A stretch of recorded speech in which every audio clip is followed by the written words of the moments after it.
मंगलम भगवान वीरो मंगलम गौतमो गणी मंगलम कुंद कुंदार्यो जैन धर्मोस्तु मंगलम सर्वमंगलमांगल्यम सर्वकल्याणकारकम प्रधानं सर्वधर्माणां जैनं जयतु शासनं। नमः समय साराय स्वानुभूत्या चकासते चित्स्वभावाय भावाय सर्वभावंतरिक्षे। परमार्थ वचन का उसके ऊपर गुरुदेव श्री की जो व्याख्या और स्पष्टीकरण है उसको अपना ही स्वाध्याय चल रही है।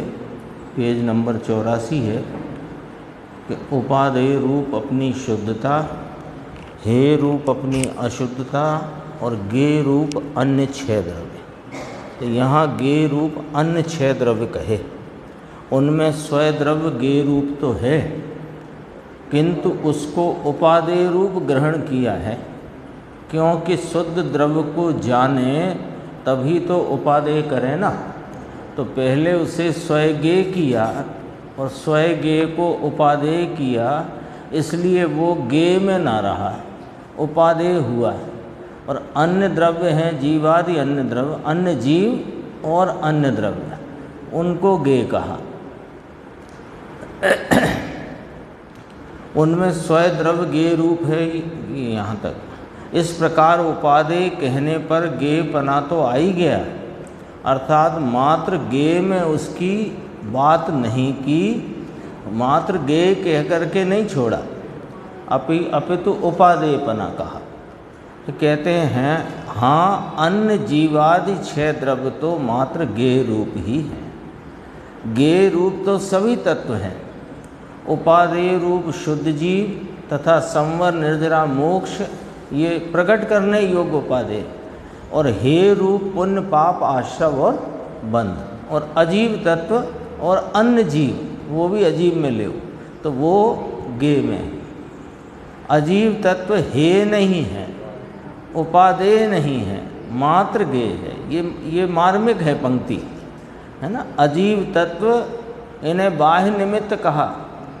ज्ञानी के जो मिश्र भाव रूपता की जो चर्चा आई, उसमें समस्त बाह्य निमित्त कहा इन सबको, तो निमित्त कहकर भिन्न कहा।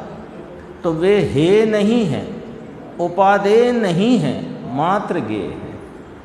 हे करने जैसा नहीं, निमित्त रूप हैं।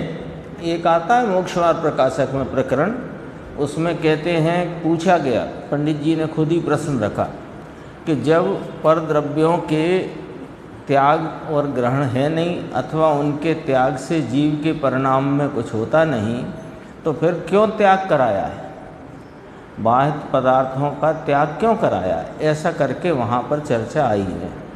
तो कहा वह तो अपने पर अपनी जो अशुद्धता है, यहाँ की भाषा में बात करें तो अपनी जो परिणति में अशुद्धता है उसका त्याग कराया है, और निमित्त रूप से उसका कथन किया है। हाँ, बस ये इतना पूरे जनागम में ये नक्शा है। देखो क्योंकि चरणानी योग में बाह्य द्रव्यों के त्याग आदि का वर्णन है, लेकिन वो वास्तविक देखा जाए तो वे हे भी नहीं, उपादेय भी नहीं, मात्र गे हैं। अर्थात जड़ कर्म भी वास्तव में हे उपादेय नहीं, वह मात्र गे है। देखो, हम इसका नाश करना है, उसका नाश करना है, इसका उपशम करना है, इसका क्षय करना है, ये कोई बात ही नहीं है। वो तो निमित्त रूप से उनका कथन है, और वो निमित्त छूटते जाते हैं तो उनका वहाँ ज्ञान कराया है। देखो जड़ कर्म भी वास्तव में हे उपादेय नहीं, वह मात्र गे हैं, तथापि उसके आश्रय से होने वाले पर भावों को छुड़ाने के लिए और स्वय द्रव्य का आश्रय कराने के लिए उपचार से उस अजीव कर्म को हे भी कदाचित कह दिया जाता है। बाकी वो हे वाले हाँ कॉलम में नहीं आते, कैटेगरी में नहीं, गे की कैटेगरी में। कारण भी नहीं है स्वयं, तो बस उसके वे परभावों को छुड़ाने के लिए और स्वयं द्रव्य का आश्रय कराने के लिए। वहाँ सचमुच तो पर द्रव्य के आश्रय से होने वाली अशुद्धता का ही हे पना बताने का आशय। पूरा चरणानी योग इतनी सी एक पंक्ति से समझना कि जो अशुद्धता अभी साधक की परिणति में शेष है वो हे रूप है, और जो उपादेय है वह अपना स्वतत्व है। इसके लिए जो अन्य ज्ञेय तत्व हैं, चाहे वे द्रव्य कर्म रूप हों चाहे वे अन्य पदार्थ हों, निमित्त रूप जिन्हें कहा जाता है, उनको त्याग का, उनके छुड़ाने का, उनकी तरफ से लक्ष्य छुड़ाने का, मूल तो लक्ष्य छुड़ाने का, और लक्ष्य छुड़ाना भी क्योंकि अपनी परिणति की अशुद्धता वो हे है, ये वाली बात वहाँ बताने का। बस पूरी गुरुदेव ने कहा ना, सारा गड़बड़ी है 5 बिंदुओं की, निमित्त, उपादान, निश्चय, व्यवहार और क्रमबद्ध पर्याय। ये 5 का हिसाब जिसकी समझ में आ गया उसे मोक्ष मार्ग में आने से कोई रोक नहीं सकता, और जिसको ये वाला 5 बिंदुओं का हिसाब समझ में नहीं आया वो मोक्ष मार्ग में आ नहीं सकता। सीधी सीधी बात है। निमित्त से उपादान अथवा निमित्त उपादान एक, कोई भी गड़बड़ी हुई या निश्चय व्यवहार में गड़बड़ी हुई अथवा क्रमबद्ध पर्याय को टालकर किसी निमित्त के आने से कार्य हो जाएगा। एक भी गड़बड़ नहीं, बोलने चालने में गड़बड़ ना करे, पर अंतरंग वासना में यदि गड़बड़ है तो मोक्ष मार्ग में आ नहीं सकता। और जिसके इन 5 बिंदुओं में स्पष्टता एकदम यथार्थ सर्वज्ञ की भांति, यानी सर्वज्ञ ने कहा उसकी भांति है, तो मोक्ष मार्ग में आने से रोक नहीं सकता। ये 5 बिंदु बहुत महत्वपूर्ण हैं। देखो, अज्ञानी स्वयं द्रव्य को भूलकर पर द्रव्य का ग्रहण त्याग करना चाहता है। स्वयं द्रव्य की तरफ तो लक्ष्य भी नहीं है, उसका पता भी नहीं है, उसे जानने के प्रति का, अरे विकल्पात्मक ज्ञान में उसके निर्णय के प्रति का उद्यम नहीं है। आलम्बन तो दूर की बात है, अभी तो विकल्पात्मक निर्णय में या विकल्पात्मक ज्ञान में निर्णयात्मक भूमिका में मैं कौन हूँ इस तरफ की बातें थोड़ी बहुत कर लेता है, लेकिन वास्तविक निर्णय की भूमिका तक आकर पहुंचकर निर्णय करने के लिए किंचित उद्यम नहीं है। और पर द्रव्य के ग्रहण त्याग में पूरी की पूरा एनर्जी सब कुछ वहीं झोंक रखा। आज यो नहीं, कल वो नहीं, ऐसा नहीं, वैसा नहीं। ज्ञानी को पर में ग्रहण त्याग की बुद्धि नहीं होती।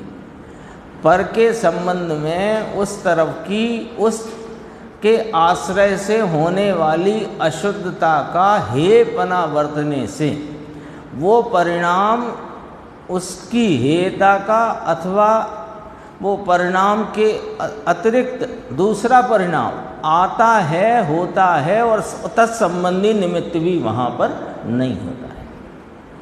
लेकिन बुद्धि नहीं। अब फिर देखो क्या गजब की बात है।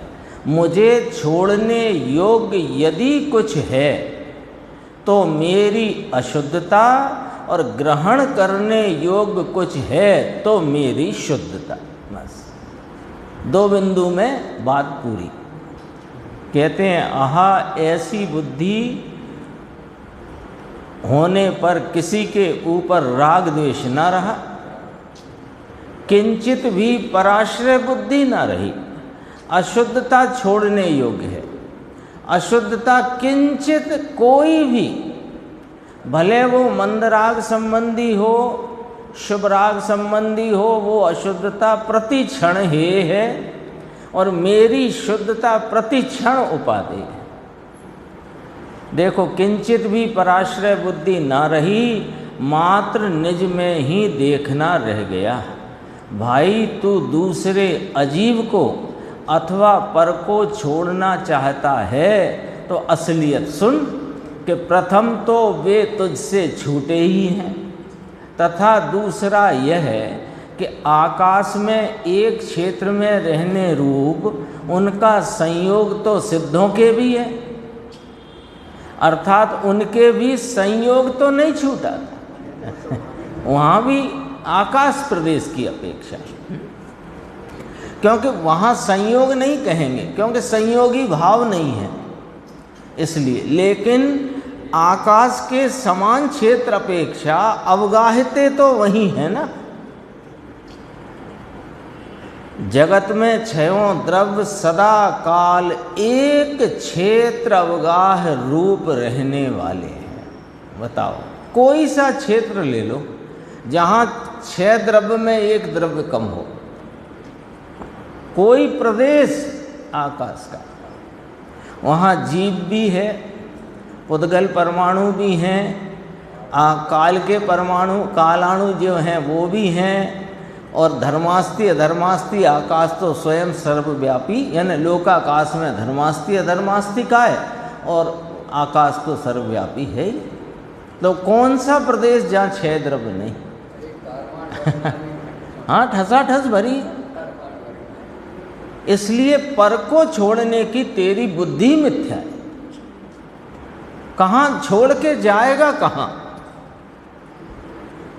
ये छोड़ूं तो छोड़ के जाएगा कहाँ? ये पॉइंट आया कि नहीं आया? आकाश का क्षेत्र छोड़कर मैं दूसरे क्षेत्र में चला जाता हूँ जहाँ अन्य द्रव्य नहीं हो। ऐसा कोई क्षेत्र प्रदेश ही नहीं जहाँ 6 द्रव्य ना पाए जाते। थोड़ा लॉजिक से विचार करो तो सारी स्थिति आईने की तरह साफ है।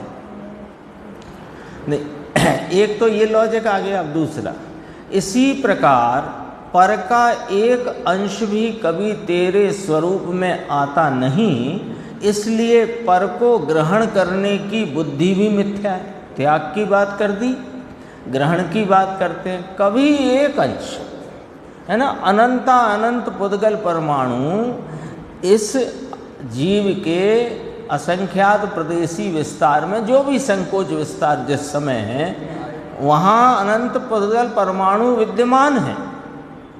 लेकिन एक पुद्गल परमाणु ने जीव के इस क्षेत्र में, स्वयं क्षेत्र में कभी प्रवेश किया नहीं, तो किसे ग्रहण करोगे? इसलिए पर को ग्रहण करने की बुद्धि भी मिथ्या है। ज्ञानी को पर के ग्रहण त्याग की ऐसी मिथ्या बुद्धि नहीं होती। ज्ञानी की चाल तो अनोखी है, चाल नाम पद्धति। उसकी परिणति अंतर में ग्रहण त्याग का जो कार्य क्षण क्षण में कर रही है, निरंतर चल रहा है ग्रहण त्याग। किसका? हे उपादेय का, यानी अशुद्धता की हेता क्षण क्षण है और शुद्धता की और शुद्ध द्रव्य की उपादेयता क्षण क्षण है। उसकी परिणति अंतर में ग्रहण त्याग का जो कार्य क्षण क्षण में कर रही है, वह बाहर से पहचानने में नहीं आती। वह क्षण क्षण में शुद्ध स्वभाव को ग्रहण करता है और पर भावों को छोड़ता है प्रति क्षण। मुनिराज जब शुभोपयोग की भूमिका में है, अर्थात 6वें गुण स्थान में है, उस समय पंच महाव्रत, 28 मूल गुण आदि प्रवृत्ति और वैसे विकल्प हैं, पर वे छोड़ रहे हैं प्रति क्षण। स्वभाव का ग्रहण और परभाव का त्याग, ऐसे ग्रहण त्याग की क्रिया से, है ना।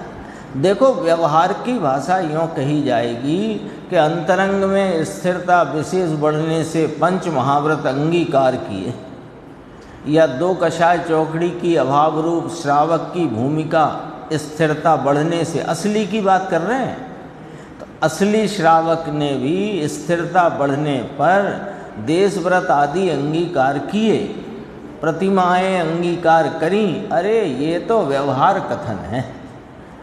जो जिसको पहले क्षण से आत्मानुभूति हुई तब से जो हे रूप वर्तता है, उसे अंगीकार क्या करे।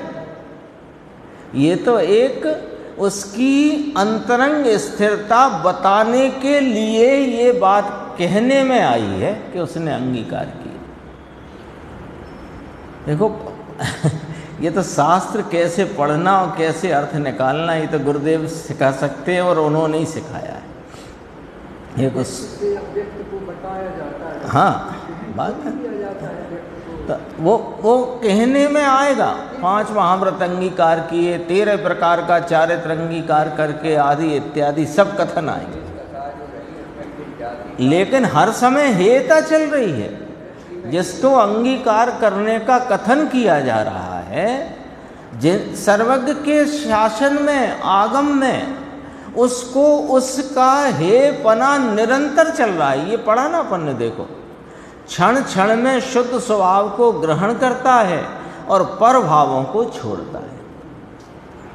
तो 13 प्रकार के चारित्र का विकल्प परभाव है कि स्वभाव है? वो तो परभाव है, स्पष्ट हे में उसकी चाल तो देखो, इसका हेडिंग ही है, देखो इसके हेडिंग है ना, हे गे उपादे रूप ज्ञाता की चाल।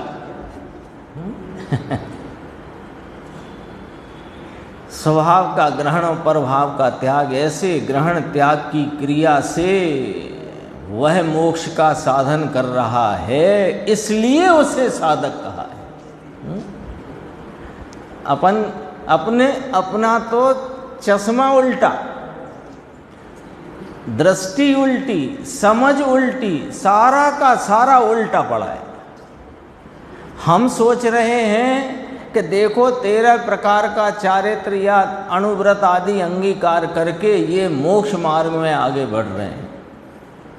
वे मोक्ष मार्ग में आगे बढ़ रहे हैं अपने स्वरूप के ग्रहण और पर भावों के त्याग रूप क्रिया से, और जितनी हो नहीं पाई है वो दिखती है, तो वो दिखाई भी गई आगम में। वो इसलिए दिखाई गई कि ये वाले विकल्प अंतरंग स्थिरता वीतरागता के द्योतक हैं। वो अपन कई बार चर्चा कर चुके हैं। बच्चे से पूछा टंकी कितनी भर गई, तो उसने कहा अभी 2 बीता खाली है। तो 2 बीता खाली से भी उसने भरेपन का ही ज्ञान कराया है, और यही की यही पद्धति है पूरी। पर द्रव्य मुझे अशुद्धता कराते हैं, ऐसा जो मानते हैं वे पर द्रव्य को हे मानकर द्वेष करते हैं, किंतु अपनी अशुद्धता को छोड़ने का उपाय नहीं करते। और अशुद्धता कैसे छूटे?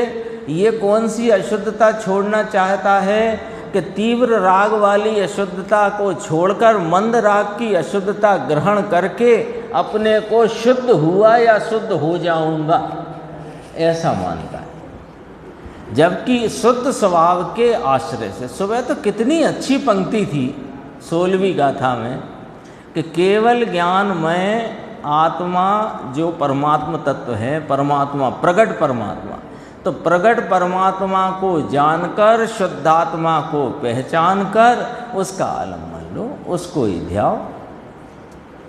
नहीं, एक पंक्ति में तो पूरा मोक्ष मार्ग कह गए टीकाकार आचार्य ब्रह्मदेव सूरी और योगेंद्र देव। देखो किंतु अपनी अशुद्धता को छोड़ने का उपाय नहीं करते, पर के आश्रय से मुझे शुद्धता होती है। देखो दोनों पॉइंट पकड़ना। पर द्रव्य मुझे अशुद्धता कराते हैं, ऐसा जो मानते हैं वे पर द्रव्य को हे मानकर द्वेष करते हैं। किंतु अपनी अशुद्धता को छोड़ने का उपाय नहीं करते। अब ऐसे लकीर खींचो, अब दूसरी तरफ की बात, पर के आश्रय से मुझे शुद्धता होती है ऐसा जो मानते हैं, वे परद्रव्य को उपादेय मानकर उसके राग में रुक जाते हैं। कल आया था इसमें प्रकरण कि पंच परमेष्ठी भी गे कह दिया आपने, तो उन्हें भी उपादेय ना रखा कि कहा शांति से धीरज से सुनो भैया, पंच परमेष्ठी का एक अंश भी तेरे में आता नहीं तो वे उपादेय हो कैसे सकते।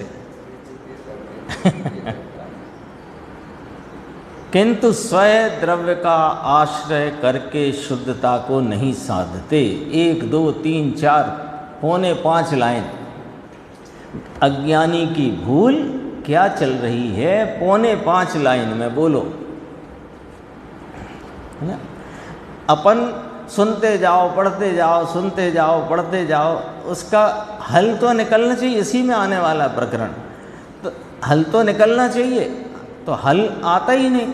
क्यों नहीं आता कि जो अपनी भूल है उसे अपन भूल मानते नहीं और उसी भूल में प्रवर्तते हैं, और जो मार्ग जिनेंद्र परमात्मा आचार्य भगवंतों ने बताया वो हमने कान बंद, वो नहीं सुनना। क्यों? क्योंकि उसमें हमारी मान्यताओं पर चोट आती है, और जहाँ चोट लगती है तो बस वहाँ से बचना चाहता है, और ऐसे काम चलना नहीं है। इस प्रकार निमित्ताधीन दृष्टि में अटके हुए जीव स्वभाव का ग्रहण तथा परभाव का त्याग नहीं कर सकते, अर्थात मोक्ष को नहीं साध सकते।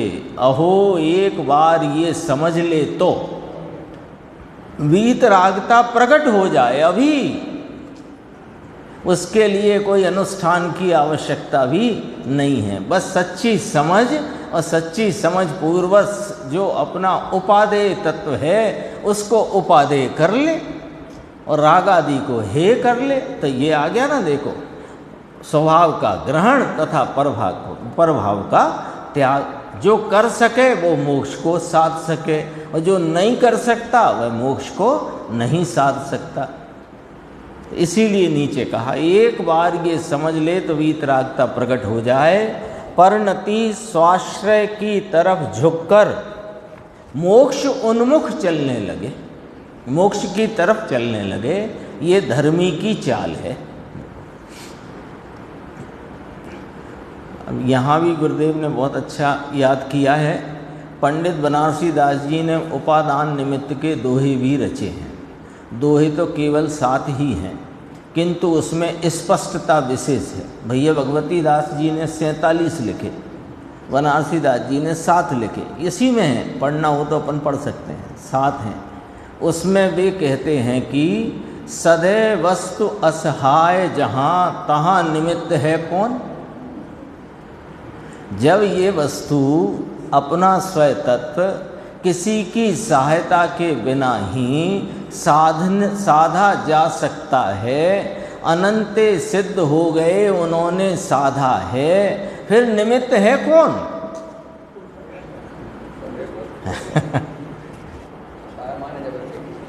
सहायता की जरूरत नहीं, और सब वस्तुओं का ही यही है, सब असहाय है।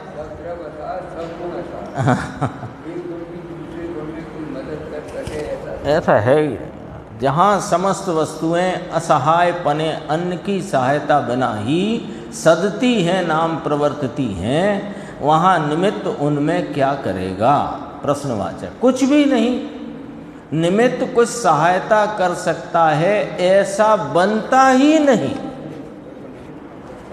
हाँ, जैसे बाह्य निमित्त सहकारी नहीं, वैसे ही मोक्ष मार्ग में शुभ राग रूप निमित्त भी सहकारी नहीं है।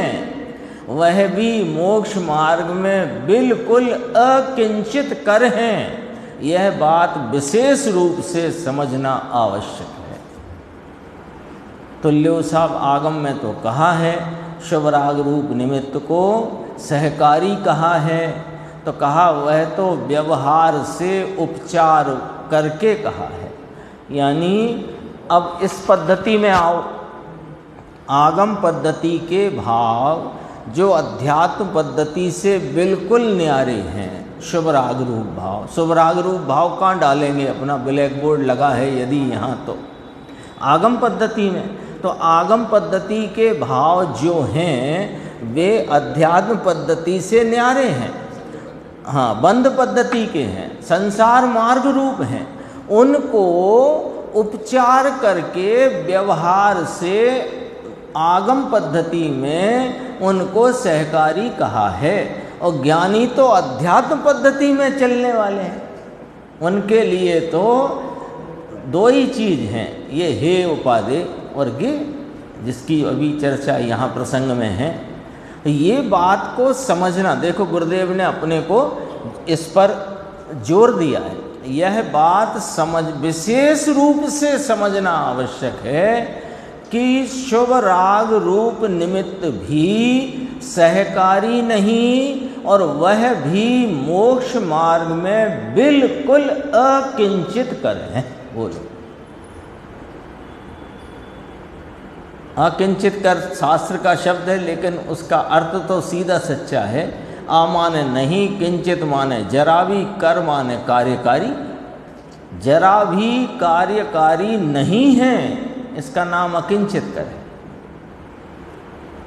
जीव की, अब ये देखना बहुत अच्छी चर्चा है, बहुत लॉजिक से यहाँ पर बात रखी। जीव की शुद्धता और अशुद्धता, इसमें परद्रव्य निमित्त है कि नहीं? कि हाँ, निमित्त है। ये प्रश्न आ गया ना। ये पहले तो कहा स्वराग रूप निमित्त भी, तो निमित्त तो कहा, पर वे मोक्ष मार्ग में कार्यकारी हैं ये नहीं। तो देखो, जीव की शुद्धता अशुद्ध, क्योंकि सबसे पहले प्रश्न ये उठेगा जब ये विशेष रूप से समझने का अपन प्रयास करेंगे, तो पहले ही प्रश्न उठेगा कि आगम में तो इनको सहकारी कहा है, तो कहा निमित्त रूपता से उपचार करके व्यवहार को व्यवहार से सहकारी कहने में आया है, किंतु वे अकिंचित कर हैं। तो प्रश्न उठेगा कि साहब वे निमित्त हैं कि नहीं? तो कहा हैं। तो क्या वे निमित्त हैं कि नहीं? क्या गजब की चर्चा है, देखो तो सही। तो क्या निमित्त उपादेय हैं कि नहीं?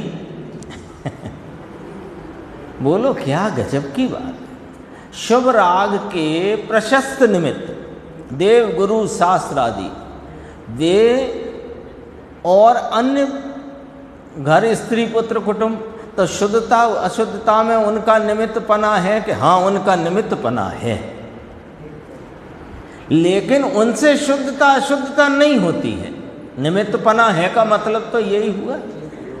तो फिर वे निमित्त हैं कि नहीं? तो उपादेय हैं कि नहीं? तो स्त्री पुत्र धंधा कुटुंब ये है कि नहीं? और देव गुरु सास पांच परमेष्टि उपादेय हैं कि नहीं? वे तो गे हैं। हे उपादेय तो दो ही भाव, एक अपना स्वतत्व उपादेय और उससे उपजी बीतराग परिणति उपादेय, दो लेना। प्रगटता की अपेक्षा शुद्धता उपादेय और अशुद्धता है, बस। क्या वह निमित्त है कि नहीं? तो क्या निमित्त उपादेय है कि नहीं? अरे निमित्त है भी नहीं, निमित्त उपादेय भी नहीं, निमित्त तो गे है ना। कितना स्पष्ट विभाजन, कितनी स्पष्ट यहाँ पर पंडित जी की चर्चा और उस पर गुरुदेव श्री का स्पष्टीकरण। पर द्रव्य रूप जो निमित्त हैं वह तो हे उपादेय नहीं, यहाँ तो रागादि रूप अशुद्ध व्यवहार को भी निमित्त की श्रेणी में रखा है। कहाँ से आई बात? अध्यात्म पद्धति, शुद्ध चेतना पद्धति, मोक्ष मार्ग की पद्धति में वर्तने वाले ज्ञानी को बंद पद्धति है, ये लिया था ना। तो उसको भी हे कैसे रखा कि निमित्त करके कहा। जो पहले आ गई मिश्र व्यवहार में। यहाँ बरतती हुई अशुद्धता है और शुद्धता उपादेय, और जितने निमित्त और रागादि भाव जो आगम पद्धति में कहे अशुद्ध व्यवहार, उसको निमित्त की श्रेणी में रखा।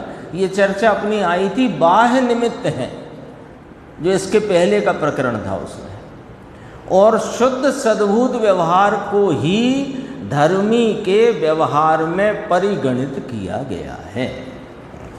यहाँ शुभ राग रूप जो निमित्त कहा वह हे है, क्योंकि वह अपना अशुद्ध भाव है, अतः हे है ऐसा अभिप्राय जानना। यानी पहले तो वो पद्धति का बंटवारा समझो। आगम पद्धति में जो व्यवहार के भाव हैं वो बंद पद्धति होने से हे में गए, लेकिन यहाँ कौन सा व्यवहार लेना हे उपादेय में, कि द्रव्य सो निश्चय पर्याय सो व्यवहार, और द्रव्य के आलम्बन से जो शुद्धता है वो उपादेय, और शेष रही अशुद्धता वो सब हे। अब अध्यात्म पद्धति आ गई, क्योंकि वह अपना अशुद्ध भाव है। अपना अशुद्ध भाव कहा ना, अतः हे है ऐसा अभिप्राय जानना। अशुद्ध भाव से मोक्ष मार्ग नहीं सदता, शुद्धता की वृद्धि अनुसार ही मोक्ष मार्ग साधा जाता है। और इसकी खुलासा देखो, अज्ञानी हे गे उपादेय को बराबर नहीं पहचानता। मैंने शुरू से, यदि अपन ने बचपन में पाठशाला में पढ़े होंगे तो 7 तत्व और हे गे उपादेय सबने पढ़ा, लेकिन पहचान नहीं पाए। इसलिए सुबह भी चर्चा की थी, कहने में आ जाती है बात, किसी को अच्छी नहीं लगती हो तो क्षमा चाहते हैं, कि ये पढ़ाई अच्छा है कितने परिचय मात्र के लिए, लेकिन उस परिचय में ही पूरा जीवन निकाल दो और मूल बात तक ना पहुँचो तो वो पढ़ाई अपनी किस काम गई। बच्चे ने पहाड़ा शुरू किया याद करना, पहाड़ा, थोड़े गणित के फार्मूले, कब तक पूरी जिंदगी फार्मूले और पहाड़े में निकाल दी, पर पहाड़े का एप्लीकेशन कहाँ होना है ये पता नहीं था। ये जो गुरुदेव श्री से चर्चा आती है, अपन सुबह जब चर्चा कर रहे थे द्रव्यार्थिक न्याय क्या, पर्याय आर्थिक न्याय क्या था,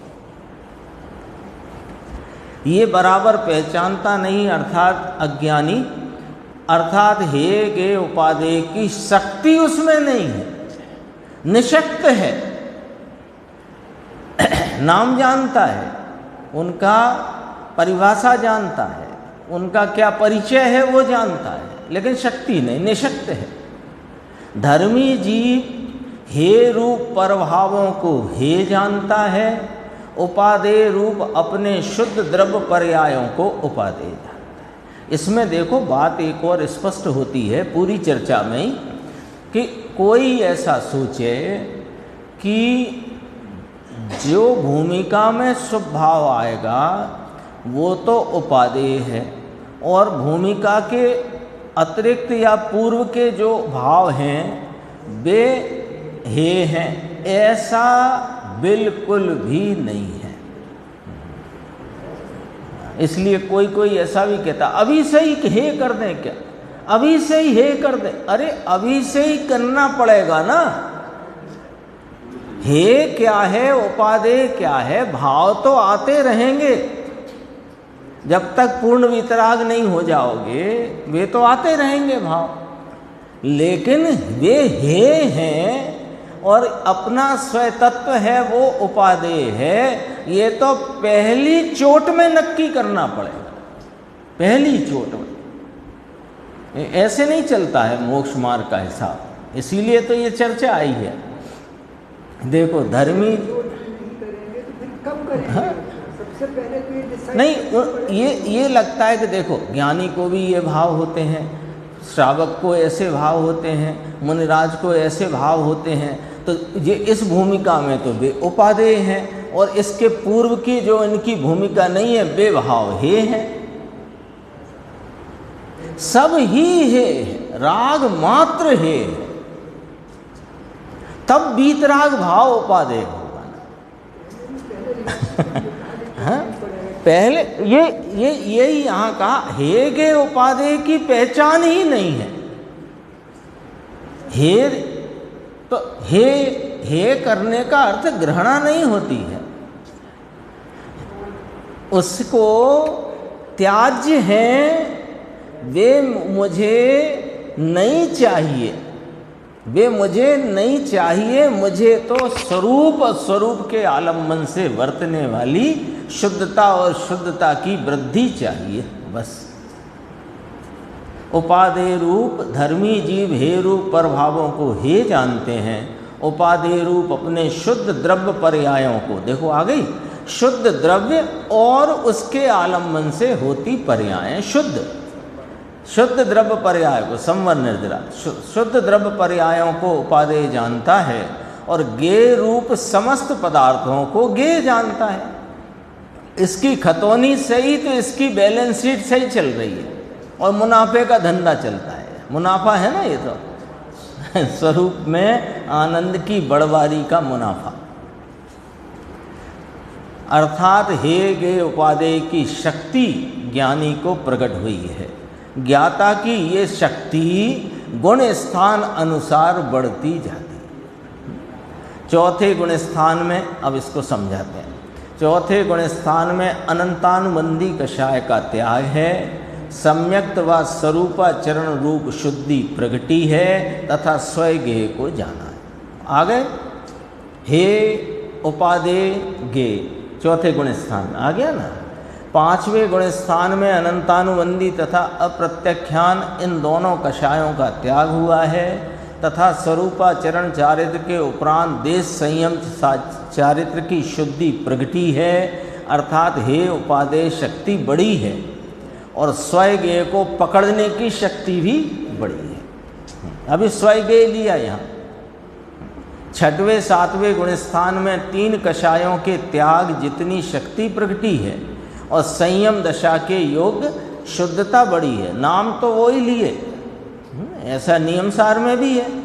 हाँ, इस प्रकार वहाँ हे उपादेय शक्ति बड़ी है और स्वयं को पकड़ने की शक्ति विशेषतया वृद्धिंगत हुई है। मुनिराज क्षण क्षण में अपने स्वरूप में डुबकी लगाते हैं।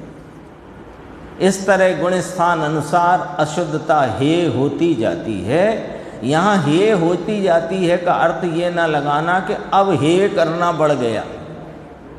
हे करना तो वैसा ही है, हे रूपता ज्यों की त्यों है, पर वह छूटती जाती है। ये इसलिए हाँ, श्रद्धा में तो पहले ही हे है, वहाँ तो एक क्षण भी उपादेय रह जाए तो स्वरूप से च्युत हो जाएगा, श्रद्धा भ्रष्ट हो जाएगी।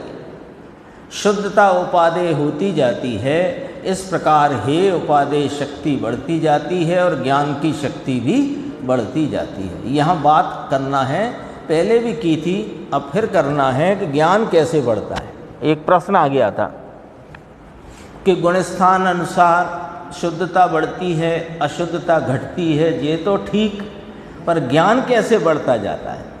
तो उसने प्रश्न किया, चौथे गुणस्थान वाले तो अवधि ज्ञानी भी होते हैं और 12वें गुणस्थान वाले को अवधि ज्ञान नहीं है, तो ये कैसे, ये तो नियम नहीं बना। तो यहाँ देखो ये 3 बिंदु आए ना, यहाँ से पकड़ना है वो।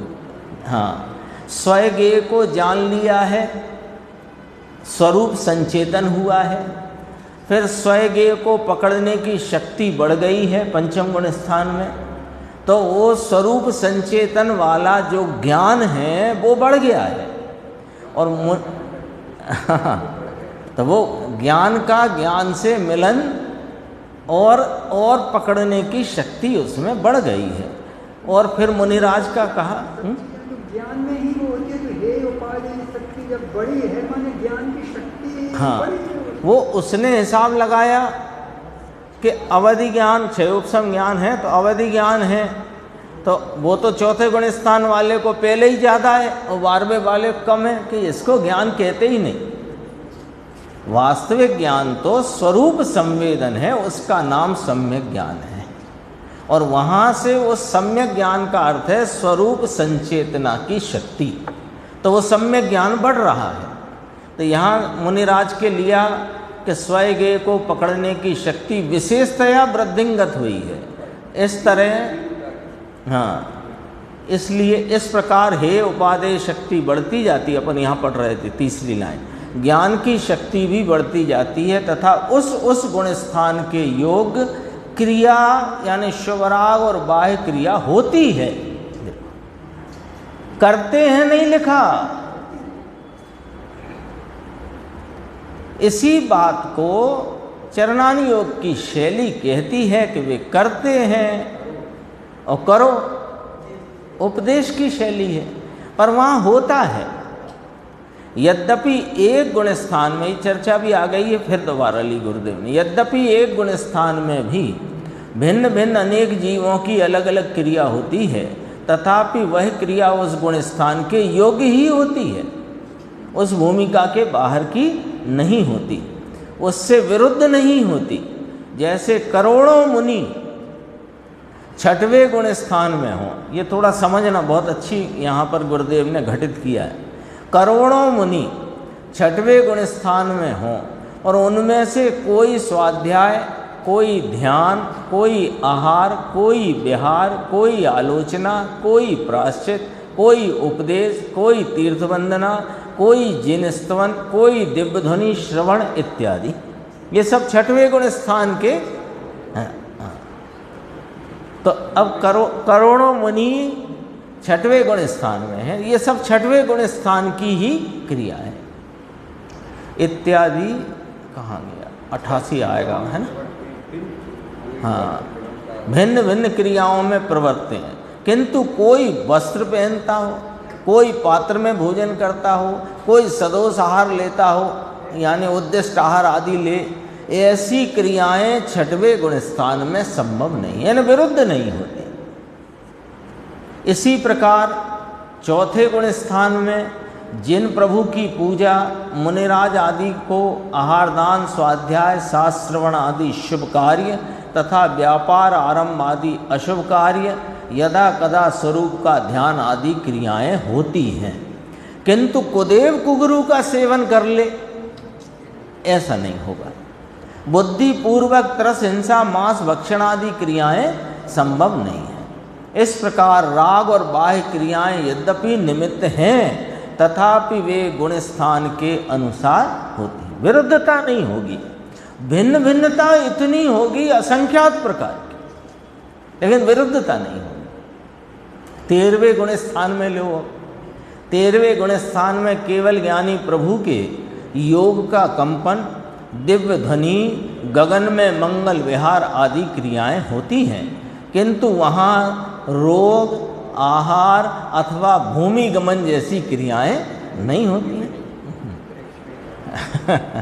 जिस भूमिका में जैसी क्रिया और जैसा राग संभव ना हो, वैसी क्रिया और वैसा राग वहाँ माने, तो उसको उस भूमिका का भी सच्चा ज्ञान नहीं है, और उस भूमिका के योग्य होने वाले निमित्तों की भी सच्ची पहचान नहीं। इससे ज़्यादा स्पष्टता क्या हो सकती है, बोलो।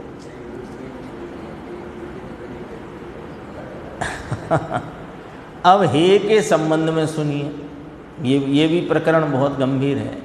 जिस भूमिका में जिस प्रकार की अशुद्धता शेष हो, उसे वहाँ हे रूप जाने, परंतु उस भूमिका में जिस प्रकार की अशुद्धता का अभाव ही हो, वहाँ हे किसको करना, ये है ना। तो इसका ये अर्थ नहीं होता है, समझना, इसमें गुरुदेव बताने वाले हैं। ये अर्थ नहीं होता जैसे मुनिराज की भूमिका है। अब मुनिराज की भूमिका में वस्त्र आदि का, पात्र का, घर गृहस्थी का, केश श्रृंगार आदि के अशुद्ध भावों का पहले ही वहाँ अभाव है। तो इसका अर्थ ये नहीं है कि खड़े खड़े नग्नता, खड़े खड़े आहार लेना नग्नता आदि उपादेय है, वो बल्कि वो वहाँ पर हे है। और यहाँ ये कहना चाहते हैं जो है ही नहीं उसे क्या हे करें। पकड़ में आई ना, जो है ही नहीं अब उसे क्या है। यहाँ ऐसे कहना है कि जैसे गुना जाते हों, अब 12:30 तो निकल गया है, तो पगारा में भी नहीं रुकना है, ऐसा भाव चल रहा है ना। तब वहाँ ये भाव चले ही नहीं रहा कि साड़ोरा नहीं रुकना है, साड़ोरा नहीं रुकना है। साड़ोरा तो जा ही चुका, अब तो पगारा आने वाला है, तो वहाँ भी नहीं रुकना है। तो ये पॉइंट है ये वाला। हाँ, इसमें विपरीतता निकालना चाहे तो कोई विपरीत निकाले कि देखो जो भाव भूमिका के योग्य है वो तो उपादेय है, और जो भूमिका के योग्य नहीं है वो हे है। ऐसा नहीं, वो हे नहीं है क्योंकि वो भूमिका के योग्य नहीं वाला भाव तो है ही नहीं। अब मुनिराज को वस्त्रादि का त्याग हे नहीं है इसको ऐसे समझो, क्योंकि वस्त्रादि का तो वहाँ उनके पहले ही त्याग वर्तता है, लेकिन उनको वहाँ पर जो 5 महाव्रत आदि का राग है वो हे है, ये मतलब है इसका। दोबारा से पढ़ते हैं, समझने लायक बात है ये। अब हे के संबंध में सुनिए। छठे स्थान में अब वो मिथ्यात्व तो उनको होगा ही नहीं, तो मिथ्यात्व की हम बात ही क्यों करें उस भूमिका के अनुसार? नहीं क्यों तो वो छोड़ मैंने आवृतादि भी लिखा है ना, देखो इसमें पढ़ देता हूँ, आप इसमें से समझ लेना। बात तो आ गई, हालांकि दोबारा से पढ़ते हैं। जिस प्रकार की अशुद्धता शेष हो, जिस भूमिका में जिस प्रकार की अशुद्धता शेष हो उसे वहाँ हे रूप जाने। तो मुनिराज को 6वें गुण स्थान में कौन सी अशुद्धता शेष है? 5 महाव्रत, 13 प्रकार का चारित्र, तो वो हे है, उसे हे रूप जाने। परंतु उस भूमिका में जिस प्रकार की अशुद्धता का अभाव ही हो वहाँ हे किसको करना? यही तो कहा भी साड़ोरा निकल ही गया। इसलिए वो मिथ्यात्व उनको हाँ, ये हाँ, मिथ्यात्व का त्याग करने की बात उनकी है नहीं। आवृतादि का भी त्याग उन्हें करना, ये वाली बात ही नहीं रही। यही कहा नीचे देखो, जैसे 6वें गुण स्थान में मिथ्यात्व आवृतादि भाव छूट ही चुके हैं, अर्थात अब उनको छोड़ना क्या, तो उसकी हे रूपता की वहाँ कोई बात ही क्या।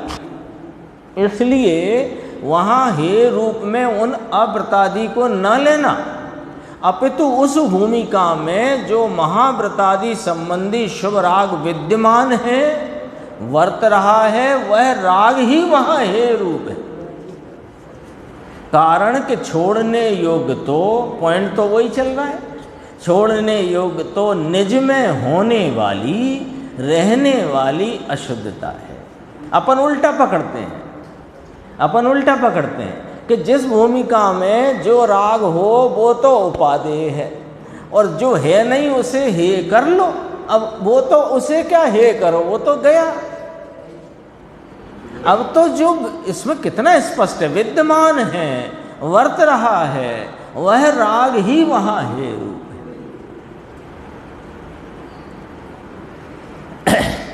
यानी इसको, ये तो 6वें गुण स्थान पे घटित किया, अब 4थे गुण स्थान पे घटित करो। जिन पूजा का, जिनेंद्र परमात्मा की भक्ति का, उनके बहुमान का और उनकी प्रभावना के दानादिक का जो परिणाम बरत रहा है वह उसको उस भूमिका में हे। लेकिन कुदेव कुगुरु को हे करने की बात ही कहाँ है 4थे गुण स्थान?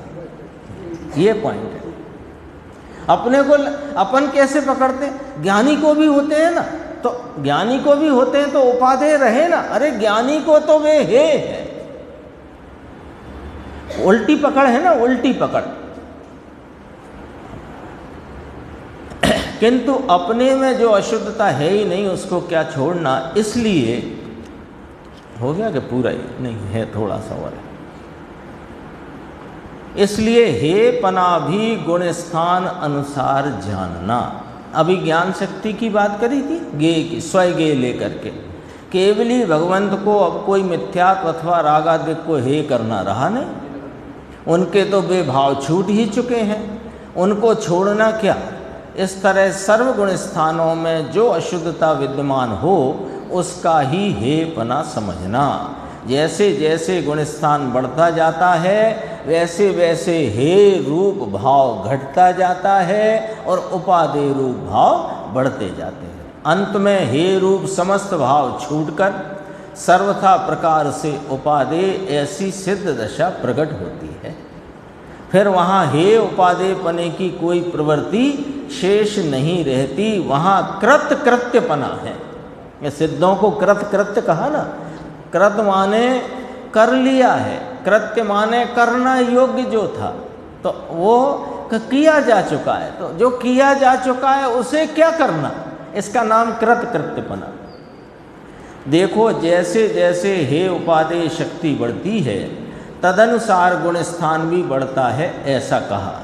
हे उपादेय रूप तो अपने अशुद्ध शुद्ध भाव ही कहे, किंतु पर द्रव्य के ग्रहण त्याग अनुसार गुण स्थान बढ़ता है, ऐसा नहीं कहा। वस्त्रादि त्याग दिए इसलिए गुण स्थान बढ़ गया, ऐसा नियम नहीं है। सर्वज्ञ के शासन में ये नहीं चलेगा। वस्त्रादि अपितु मिथ्यात्व आदि प्रभाव छोड़ने के प्रमाण में ही गुण स्थान बढ़ता है। मिथ्यात्व आदि प्रभाव, पहले मिथ्यात्व छूटता है, फिर अशुभ राग छूटता है, फिर शुभ राग छूटता है, ऐसा। गुण स्थान बढ़ने पर उस गुण स्थान अनुसार बाह्य त्याग ये निमित्त में होता जाता है। जैसे छठवें गुण स्थान में वस्त्रादि का त्याग तो सहज रूप से स्वयं होता है, उस त्याग का कर्तृत्व आत्मा को नहीं है। आत्मा के तो उसका मात्र ज्ञातृत्व भी है, ज्ञातृत्व ही है। हे गे, हे उपादेय और गे तीन आए थे ना। आत्मा को वह बाह्य त्याग गे पने है, उपादेय पने नहीं। हे गे उपादेय संबंधी ज्ञाता के विचार तो ऐसे ही होते हैं। इससे विरुद्ध विचार हो तो सुन लो, तो वे अज्ञानी के विचार हैं। हे गे उपादेय की ज्ञाता की चाल, उसकी विचार, उसकी दृष्टि, उसका प्रवर्तन इस प्रकार है। इससे विपरीत कुछ भी मानोगे तो वो अज्ञानी की मान्यता है। मोक्ष मार्ग कहीं दो प्रकार का नहीं है, मोक्ष मार्ग तो एक ही प्रकार का है। स्वआश्रित भाव रूप एक ही प्रकार का मोक्ष मार्ग है। पराश्रित भाव वह मोक्ष मार्ग नहीं है। पराश्रित भाव को मोक्ष मार्ग मानने वाले की चाल मोक्ष मार्ग से विपरीत है, वो उल्टा चल रहा है, दौड़ रहा है उल्टा। एक आया था राजमार्ग और ऊबड़ खाबड़ वाली बात, दोनों की दिशा तो एक होनी चाहिए। स्वयं आश्रित मोक्ष मार्ग का वर्णन करते हुए समय सार गाथा 276-77 में कहा है कि आचारांग का ज्ञान, नौ तत्व की भेद रूप श्रद्धा अथवा 6 जीव निकाय की दया का शुभ परिणाम रूप, यहाँ तक था इस पुस्तक में। और इसके बाद है, हाँ नहीं वो असल में क्या ये पेज थे नहीं ना, मैं उसमें से निकाल लेता हूँ। तो ये अलग से बनवाई थी उस पुस्तक में से करा के।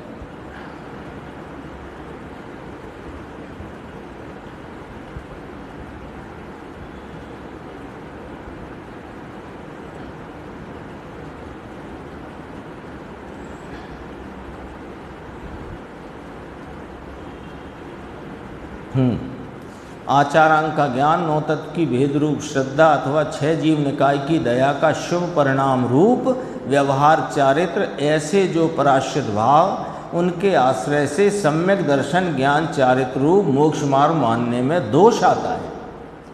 ये गाथा 276-77 समय सार जी। क्योंकि ऐसे पराश्रित ज्ञान आदि भाव अज्ञानी के भी होते हैं, किंतु उसके मोक्ष मार्ग नहीं होता। ज्ञानी की ऊपरी दशा में ऐसे पराश्रित भाव नहीं होते तो भी मोक्ष मार्ग होता है ना, लॉजिक से बात है। अतः पराश्रित भावों में मोक्ष मार्ग है नहीं। शुद्धात्मा ही सम्यक दर्शन ज्ञान चारित्र का आश्रय है और वहाँ अवश्य मोक्ष मार्ग है। जहाँ शुद्धात्मा का आश्रय नहीं है वहाँ मोक्ष मार्ग भी नहीं है। इस प्रकार मोक्ष मार्ग स्वयं आश्रित ही है, पराश्रित नहीं। अतः पराश्रित ऐसा व्यवहार निषेध करने योग्य है, हेय है।